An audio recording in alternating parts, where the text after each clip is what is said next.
제7장. 예수께서 모든 말씀을 백성에게 들려주시기를 마치신 후에 가버나움으로 들어가시니라. 어떤 백부장의 사랑하는 종이 병들어 죽게 되었더니 예수의 소문을 듣고 유대인의 장로 몇 사람을 예수께 보내어 오셔서 그 종을 구해 주시기를 청한지라.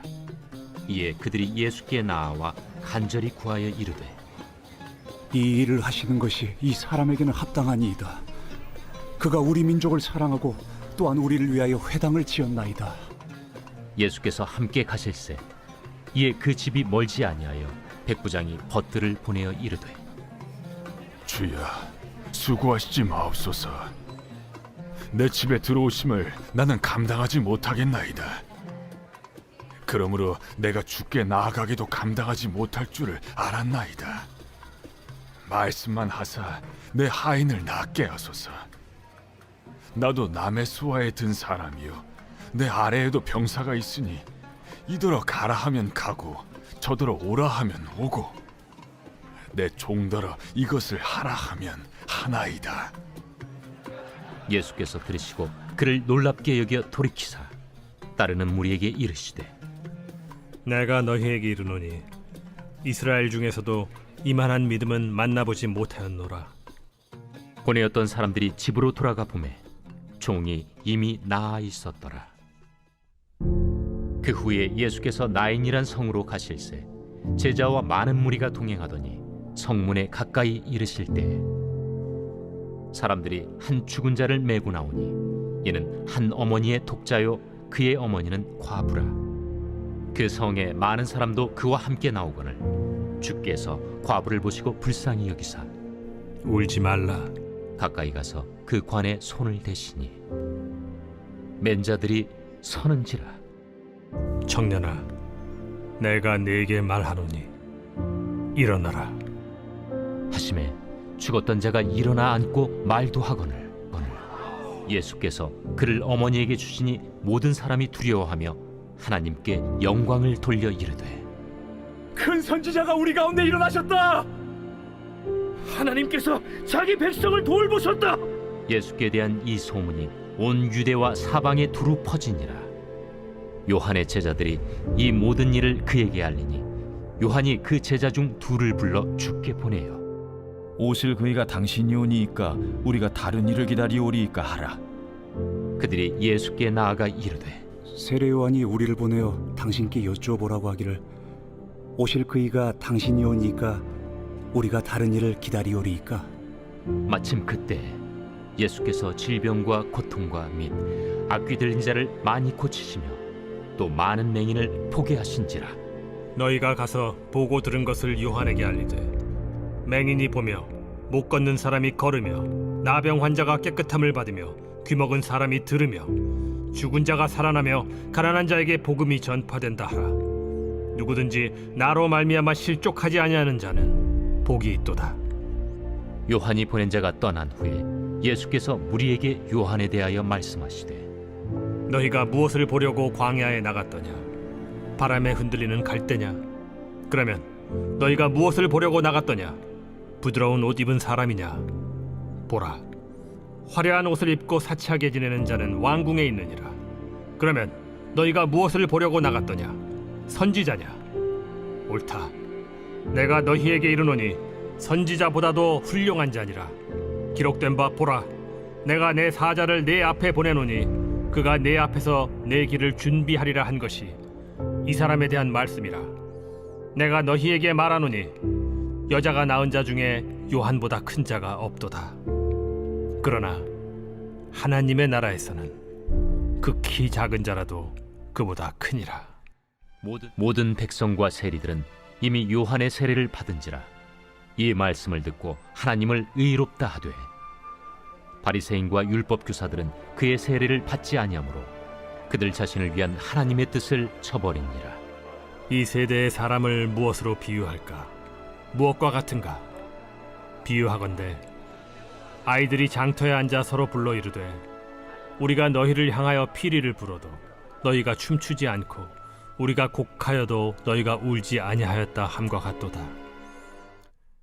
세례 요한이 와서 떡도 먹지 아니하며 포도주도 마시지 아니하매 너희 말이 귀신이 들렸다 하더니 인자는 와서 먹고 마시매 너희 말이 보라 먹기를 탐하고 포도주를 즐기는 사람이요 세리와 죄인의 친구로다 하니 지혜는 자기의 모든 자녀로 인하여 옳다함을 얻느니라.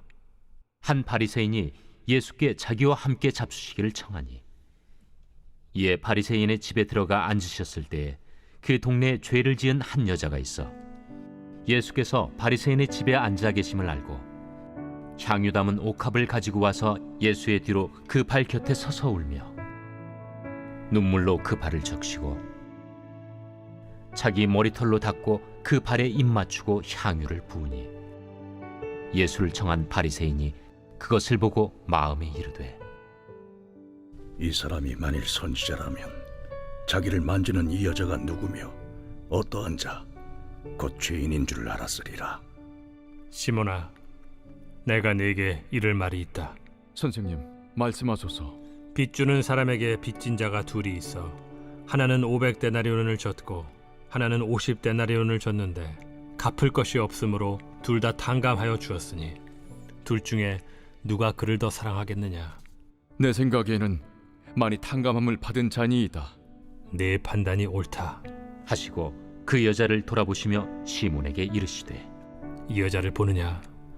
내가 네 집에 들어올 때 너는 내게 발 씻을 물도 주지 아니하였으되 이 여자는 눈물로 내 발을 적시고 그 머리털로 닦았으며 너는 내게 입 맞추지 아니하였으되 그는 내가 들어올 때로부터 내 발에 입 맞추기를 그치지 아니하였으며 너는 내 머리에 감람유도 붓지 아니하였으되 그는 향유를 내 발에 부었느니라. 이러므로 내가 네게 말하노니 그의 많은 죄가 사하여졌도다. 이는 그의 사랑함이 많음이라. 사함을 받은 일이 적은 자는 적게 사랑하느니라. 이에 여자에게 이르시되 내 죄 사함을 받았느니라. 함께 앉아있는 자들이 속으로 말하되 이가 누구이기에 죄도 사하는가? 예수께서 여자에게 이르시되 내 믿음이 너를 구원하였으니 평안히 가라. 새벽 영성 기도 시간입니다. 오늘은 누가복음 7장 함께 살펴보도록 하겠습니다. 오늘은 7장 1절부터 10절에 나오는 백부장의 믿음과 사랑에 대해서 살펴보도록 하겠습니다. 오늘 본문에서 예수님은 이 백부장을 향해서 이렇게 칭찬하십니다. 어떻게 칭찬을 하시죠? 9절입니다. 내가 너희에게 이르노니 이스라엘 중에서도 이만한 믿음은 만나보지 못하였노라. 여러분, 복음서를 읽으실 때 믿음이라는 단어를 중심으로 한번 읽어보시기 바랍니다. 아니면 검색하실 수 있으시면 믿음을 검색해 보시기 바랍니다. 믿음으로 칭찬받는 인물들이 그렇게 많지 않습니다. 오늘 본문에서 이 백부장은 자신이 직접 나오지 않고 사람들을 예수님께 보냅니다. 그만큼 영향력이 있는 사람이라는 것이겠죠. 첫 번째로 보냈던 사람이 누구였느냐? 유대교의 장로들입니다. 복음서에서 유대교의 장로들은 부정적으로 표현이 됩니다. 이들은 바리새인과 사두개인들과 함께 예수님을 반대했던 사람들이에요. 비록 예수님의 초창기 사역이기에 장로들이 예수님에 대해 그렇게 반감이 크거나 대적할 정도는 아니었을지 모릅니다. 그래도 이들에게 있어서 예수님은 아무런 지위도 없고 자신들이 존중해야 하는 사람으로 여겨지지 않았을 겁니다. 그럼에도 불구하고 유대교의 장로들이 예수님께 나와서 부탁하는 겁니다. 이들이 자신들의 자존심을 내려놓고 예수님께 나오기 쉬웠을까요? 이들은 이렇게 말합니다. 누가복음 7장 3절에서 5절입니다. 예수의 소문을 듣고 유대인의 장로 몇 사람을 예수께 보내어 오셔서 그 종을 구해 주시기를 청한지라. 이에 그들이 예수께 나와 간절히 구하여 이르되 이 일을 하시는 것이 이 사람에게는 합당하니이다. 그가 우리 민족을 사랑하고 또한 우리를 위하여 회당을 지었나이다 하니. 예수님이 이 백부장의 집으로 가십니다. 장로들은 이렇게 말했죠. 이 백부장이 우리 민족을 사랑하고 우리를 위해 회당을 지었습니다. 한마디로 우리에게 도움을 주고 이 사람은 우리 편입니다. 그렇게 이 사람을 돕는 것이 옳습니다라고 말하는 겁니다. 그런데 예수님은 이들의 말에 동의해서 백부장의 집으로 가신 걸까요? 아닐 겁니다. 예수님의 생각은 달랐을 겁니다. 그가 유대교회 그리고 장로들에게 무엇을 해줘서 그 자리에 가신 것이 아니라 그의 믿음과 그의 사랑에 근거해서 그 자리에 가신 겁니다. 저는 이런 상상도 해봅니다. 시간이 지나고 가버나움의 소문이 돌았는데 유대교회 장로들이 자신들을 자랑하기 위해 이런 말 저런 말들을 짓지 않았을까요?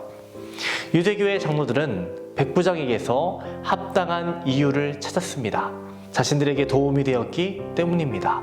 그래서 그를 도와야 한다는 겁니다. 하지만 예수님은 그렇게 하지 않으셨습니다. 유대교회 장로들의 말에 동의해서 그 걸음을 내디디신 것이 아니라 백부장의 사랑과 믿음을 보고 가신 겁니다. 2절에 보시면 사랑하는 종이라고 되어 있죠. 원어 성경을 보면 파이스라는 헬라어 단어가 사용됩니다. 이는 일반적으로 연령대가 낮은 어린아이, 소년, 아들을 뜻합니다. 백부장은 지금 어린 종을 사랑하는 모습을 보여주고 있는 것입니다.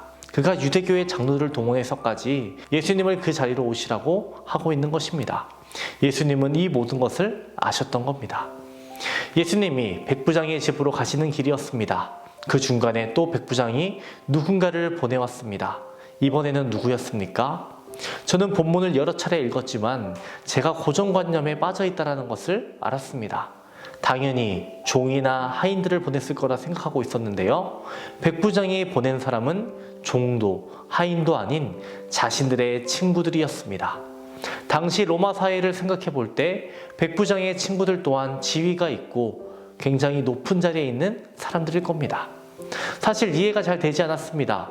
백부장 자신이 오면 되는데 그는 왜 굳이 장로들을 보내고 자신의 친구들을 보냈을까요? 백부장은 그 누구보다도 자신이 자격 없는 사람이라고 생각했습니다. 그래서 자신보다 더 낫다라고 생각되는 장로들을 보내고 자신들의 친구들을 보냈던 것 같습니다. 자기 자신을 부족한 사람으로 인식했고 주님 앞에 나아가기에 합당하지 않은 자로 판단한 것입니다. 백부장의 친구들이 전해온 것은 무엇입니까? 6절입니다. 백부장이 벗들을 보내어 이르되 주여 수고하시지 마옵소서 내 집에 들어오심을 나는 감당하지 못하겠나이다. 저는 합당한 사람이 아닙니다. 저는 주님을 감당하지 못하겠습니다. 주님은 너무나도 크신 분이고 저는 주님 앞에 나아가기에 한없이 부족한 사람입니다. 이렇게 고백하는 것입니다. 이는 앞서서 나오는 장로들의 말과 완전히 반대되는 내용입니다. 유대인의 장로들은 이렇게 말했습니다. 이 사람은 합당한 사람입니다. 그런데 백부장은 자기 자신은 아니라고 말하는 겁니다. 자기 자신은 주님을 모시기에는 부족한 사람, 주님이 이 집에 오시기에 주님은 너무나도 크신 분이라고 고백하는 것입니다. 이것이 성숙한 그리스도인의 고백 아닐까요? 주님, 우리는 자격이 없습니다. 주님, 우리는 연약합니다. 주님께서 도와주셔야 합니다. 크신 주님께서 우리와 함께 해주셔야 합니다. 우리는 하나님 앞에서 그리고 사람들 앞에서 늘 겸손히 살아가야 하겠습니다. 나를 자랑하지 않고 예수 그리스도를 자랑하는 저와 여러분 되시기를 주님의 이름으로 축원합니다. 오늘은 환우들을 위해서 기도하겠습니다. 박지순 권사님, 유은영 권사님, 김시아 권사님, 이영숙 권사님, 오유미 성도님, 박서연 청년, 유경민 청년의 치유를 위해 기도해 주시기 바랍니다. 각종 질병과 불면증, 공황장애, 마음의 병이 치유되도록 기도해 주시기 바랍니다. 기도하겠습니다. 우리를 주의 거룩한 백성으로 삼으신 하나님, 날마다 감사와 찬양을 돌려드리는 우리들 되기 원합니다. 겸손함과 온유함을 겸비한 성숙한 그리스도인 되게 하여 주시옵소서. 우리의 성품이 변화되고 주님을 닮아가는 우리 모두 되게 하여 주시옵소서. 교회와 세우신 담임 목사님을 위해 기도합니다. 기도하시고 준비하시는 모든 사역 가운데 성령의 역사를 더하여 주옵소서. 담임 목사님의 건강을 허락하여 주시옵시고 주님의 전사를 붙여주셔서 늘 보호하여 주시옵소서. 담임 목사님 말씀 준비하실 때마다 능력으로 채워주시옵시고 말씀 선포되는 곳에서 죽어가는 영혼들 살려주시고 얼음처럼 차갑고 바위처럼 굳은 심령들 깨어지게 하여 주시옵소서. 뜨겁게 하여 주시옵소서. 오늘은 환우들을 위해 기도합니다. 사고로 입원한 성도를 일으켜 주시옵소서. 투석으로 어지럼증으로 디스크로 고생하는 성도들 고쳐주시옵소서. 공황장애, 불면증, 우울증으로 고통받는 성도들에게 내적 치유 허락하여 주시옵소서. 암투병 중에 있는 박채송 권사님, 유은영 권사님, 김시아 권사님, 이영숙 권사님, 오유미 성도님, 박서연 청년, 유경민 청년 치유의 강선을 비춰주시옵소서. 암세포가 제거되고 재발하지 않도록 도와주시옵소서. 연로하신 장로님, 권사님, 집사님들 추운 날씨 속에서도 강건케 하여 주시옵소서. 질병으로 누워 계시지 않게 하여 주시옵소서. 마지막 날까지 걸을 수 있는 건강 허락하여 주시옵소서. 우리의 좋은 친구 되시는 예수님의 이름으로 기도합니다. 아멘.